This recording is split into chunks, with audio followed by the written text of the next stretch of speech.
Greetings, ladies and gentlemen, and welcome back to another tutorial with Mr. P. So throughout this series I'm going to be focusing on using Visual Studio 2019. To get started, when you open up Visual Studio you'll have to log in, and once you're logged in it will bring up to a window like this. So I'm going to create a new project.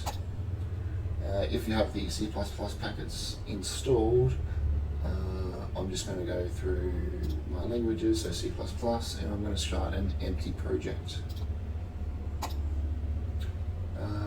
You need to give it a name and a location. I've created a C++ folder on my desktop and I'm going to save my projects to that location.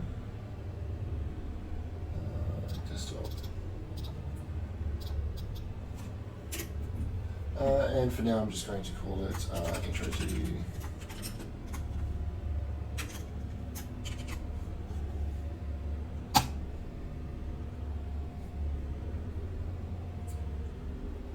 Alright, so once Visual Studio has finished setting up your project, you'll end up in a space like this. I'm currently using the dark theme.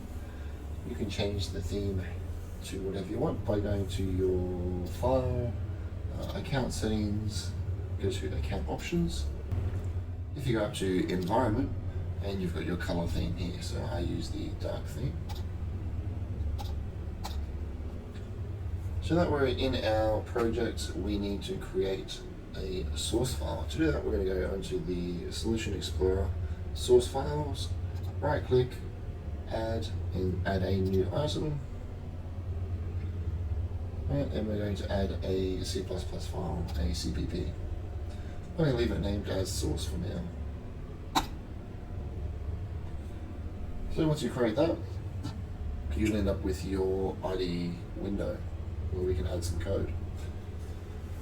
So in C++, we don't need to define the language. Instead what we do is we include files. So we use the include tag, and I'm going to start with the IO string. And what include does is it allows you to include different header files. Now your header files allow you to interact with more functionality as you add different files. So the base one that most of the time we're going to use will be IO stream. Once you have your header file created, we can start creating our functions. Now the first function that we'll create will be our main function. So to create that, we're going to make it an integer, and we're going to create integer main, followed by our parentheses, and then our curly brackets. Our curly brackets define our function. So this here is our main function. It can be created in multiple different ways. You can create it as an integer, as any type of variable it can be created as. However, whatever type of variable you create it as, it will expect somewhere to return a value. So if it's an integer, it will always need to return an integer. And the same one for the other types of variables you can use to create your functions with. So the first code we're going to create will be to say hello world. To do that, we're going to use the cout line. So we're going to go a standard cout, and we're going to use parentheses, and we're going to say hello world.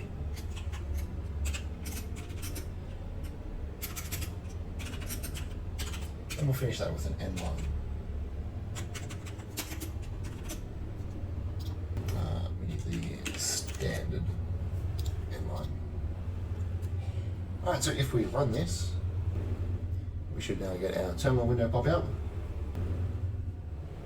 And it should say hello world. Alright, so there we go, hello world.